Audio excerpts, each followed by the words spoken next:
How to get $80 Postmates coupon code. Let's get started. Launch your preferred browser. Over here, you're gonna find the search box. Type in Postmates coupon code and search for it. Different website links will appear. Navigate to this one website option, couponfollow.com. Once you're in the website, you're gonna find amazing offers and deals for Postmates.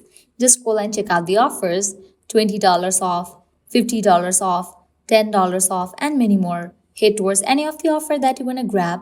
Just click on it.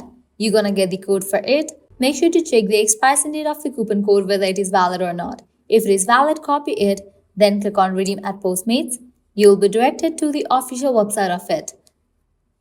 Once you're in the website, you can browse through the menu, select the items that you want to order, and proceed to checkout. While in the checkout page, you're going to find the section of codes. Over there, type in your code and confirm your order. With that, you're going to get the discount in your order.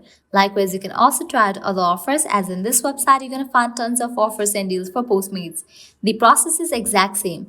Lastly, you can head back. You can also try out other website. You can head towards this one website, Simply Codes. This is also the legit website where you're going to find amazing coupon code for Postmates. So this is how you can easily get up to $80 working coupon code for Postmates. If this video was helpful, smash that like button, share and subscribe to our channel. Thanks for watching.